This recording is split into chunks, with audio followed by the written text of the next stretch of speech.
Good afternoon. My name is YeongGyun Ryu. I'm a PhD candidate under Dr. Jun Chang at the Aerospace Engineering Department. Today, I will present my dissertation with the title of Effects of Wing Flexibility on Vortex Behaviors and Aerodynamic Performance in Various Flapping Flights. This is what I'm going to present today. First, I will give a brief introduction to the research objective and the experimental studies conducted in this dissertation. Next, I will introduce the testing facility for the experiment, and then I will discuss the experimental results depending on each research goal. Finally, I will end this presentation with my concluding remarks. For the last decades, the technology related to the area of vehicles has been developed rapidly. The tools and equipment for micro area vehicles have been miniaturized and lightweighted. For developing the MAVs, many researchers have studied biological flyers such as insects and birds, and they also found the unsteady aerodynamic mechanisms that enhance lift in flapping flights. The unsteady aerodynamic mechanisms have been studied while considering various parameters such as aspect ratio, Reynolds number, advance ratio, and so on. However, most studies used a rigid wing to demonstrate the unsteady aerodynamic mechanisms. And the recent studies present that the flexible wing can enhance or decline the lift, but there is a lack of studies to determine how the flexible wing can achieve better or worse aerodynamic performance. In addition, the wing deformations depend on the wing structure and the flapping kinematics, which cause different flow structures and aerodynamic performance from the rigid wing. For this reason, this dissertation aims to study the wing flexibility effect on aerodynamic performance in various flapping flights. To achieve the research goals presented in the previous slide, I designed and conducted 4 kinds of experiments. Firstly, I demonstrated how the flapping flexible wings affect the lift enhancement by using the vaneless wing models. In particular, I focused on the changes of the delayed stall and wing wake interactions depending on the wing flexibility. Next, for the FMAV development, the leading edge vane is necessary to provide specific span-wise rigidity, which allows enough lift production in flapping flight. In this study, the dynamic camber was observed in the chordwise deformation, and it definitely affected the rotational mechanisms during the wing reversal. I will present the effect of dynamic camber on aerodynamic performance in different pitch motions.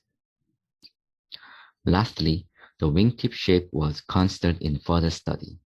Different wingtip shapes undoubtedly change the tip vortex structures during flapping wings.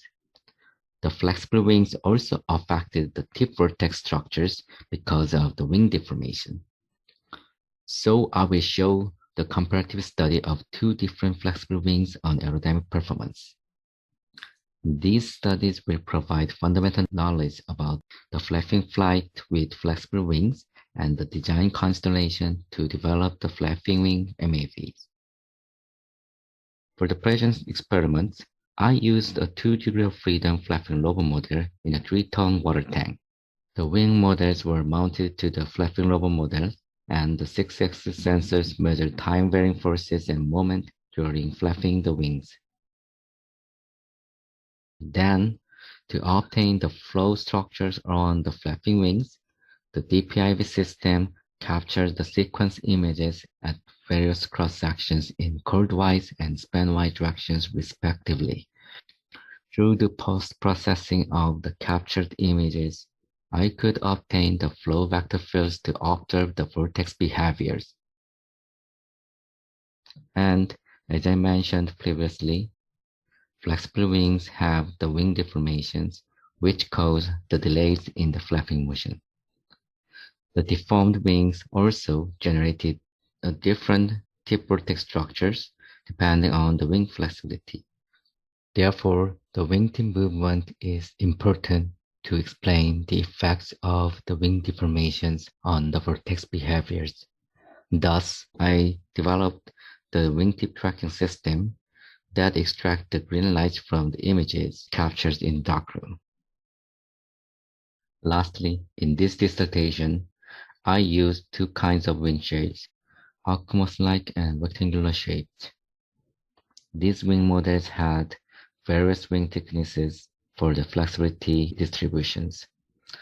In addition, the leading edge vanes were added to study the dynamic camber effect.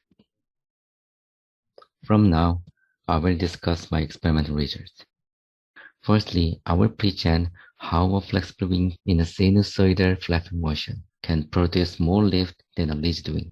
Wing deformation generally leads to the delayed lift generation, as shown in the below lift coefficient graph, but case 2, having a specific wing flexibility, it shows a higher peak in the lift coefficient, and it also had higher mean lift coefficient than the other wings. This lift augmentation seemed to be related to the wingtips stroke velocity increase and catching of motion before the end of stroke. This figure shows the vertical structures near the wingtip. The stroke velocity increase of case 2 caused the stretched LV1 structure, which led to a different direction of the induced flow.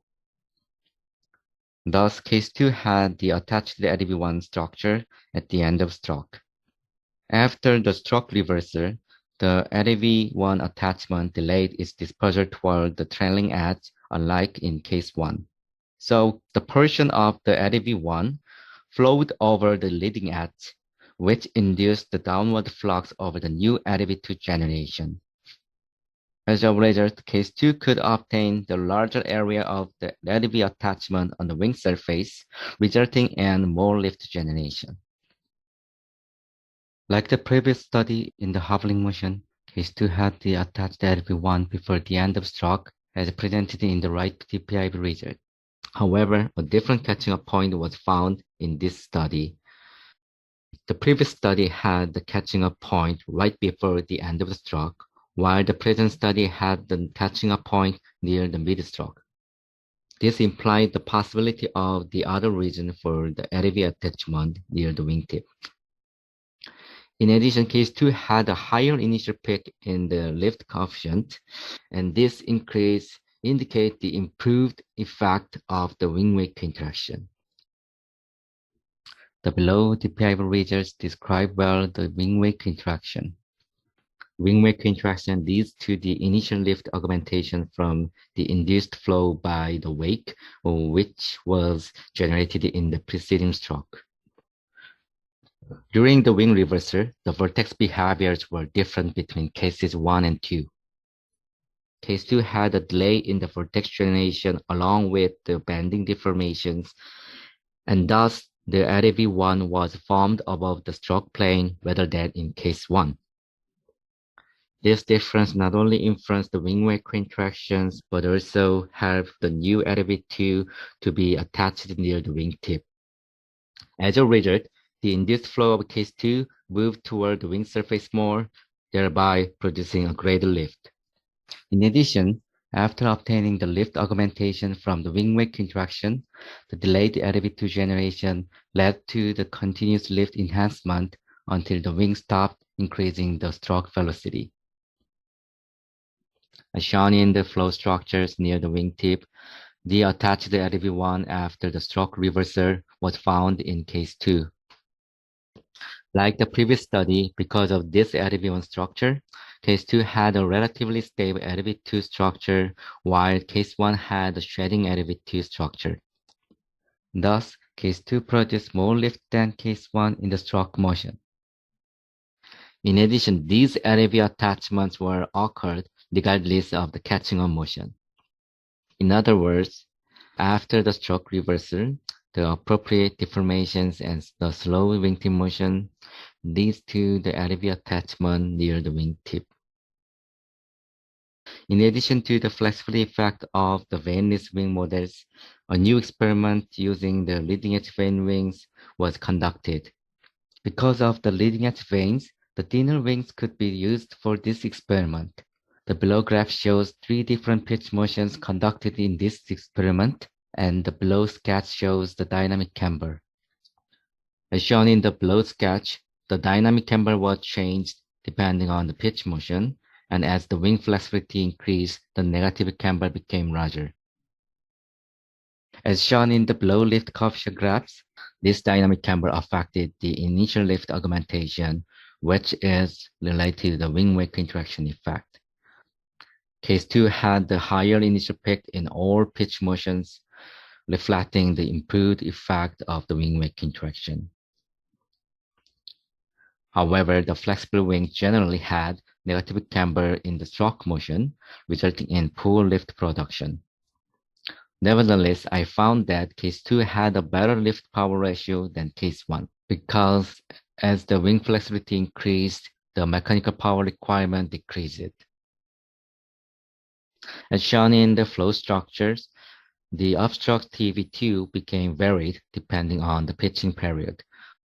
The weakened UTV2 led to the earlier dispersion of ULV1 in case 1, which resulted in the decline of the initial lift augmentation as the pitching period increased.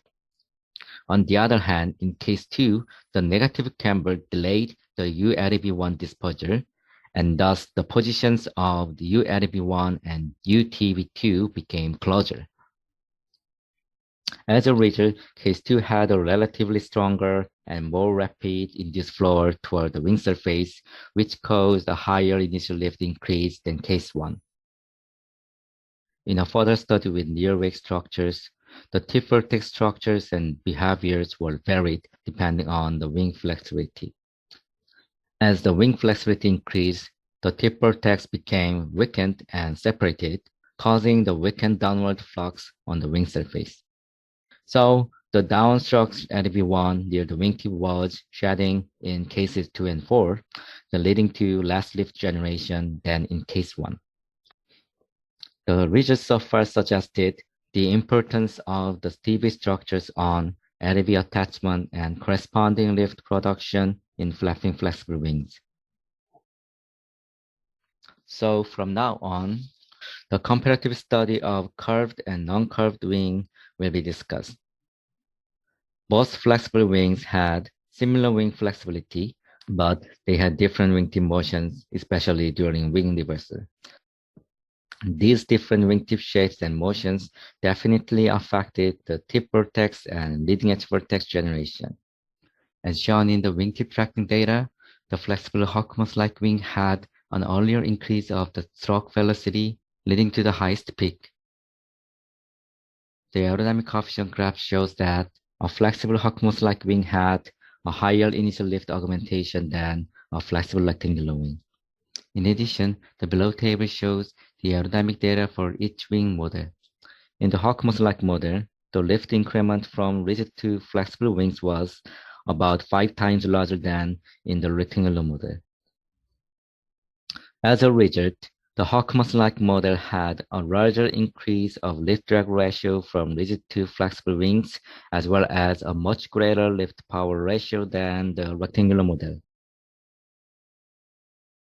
To understand the significant difference of the aerodynamic performance, firstly, I will show the flow structure of flexible, rectangular, and Hawkmoth-like wings.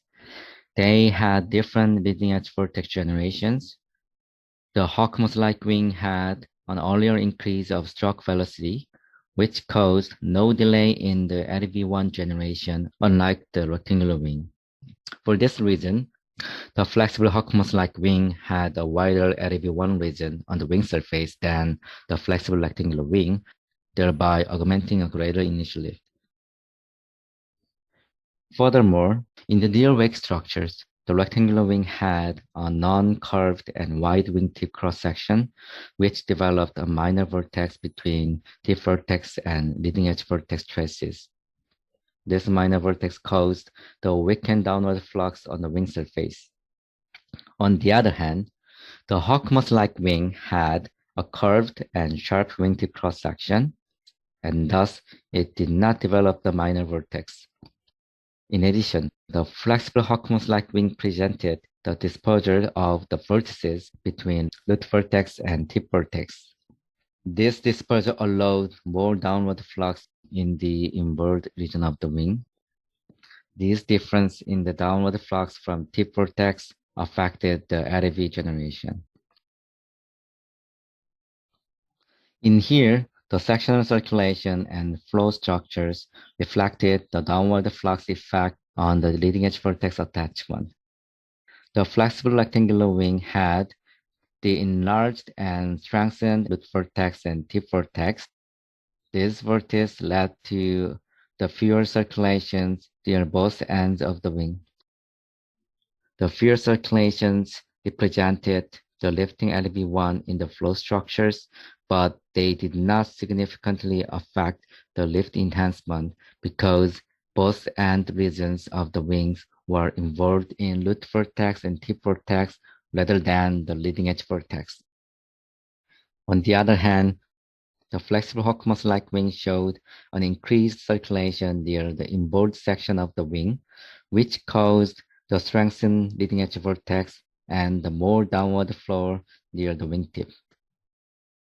Accordingly, along with the stroke velocity increase, the flexible Hawkmoth-like wing could produce more lift in the stroke motion. Conclusion. In this dissertation, various flexible wings were constrained to different flapping motions to study the effect of wing flexibility on vortex behaviors and aerodynamic performance in flapping flight. Through the experiments, I found the specific range of the wing flexibilities in spanwise and chordwise directions, respectively, that improved the aerodynamic performance in flapping flight. The specific flexible wing could produce more lift by achieving the enlarged LV attachment area. In addition, the dynamic camber of the vane wings helped strengthen the wing-wake interaction effect and achieve better aerodynamic performance in the specific flexible wing. Finally, I observed the changes in the tip vortex structures and behaviors depending on the wingtip curve. These were important to explain the LV attachment and lift generation. Based on these findings, we can understand the flapping flights with flexible wings, demonstrate how the flexible wing can improve aerodynamic performance, and provide the design consideration for the FMEV development, such as the wing flexibility range and wing shape.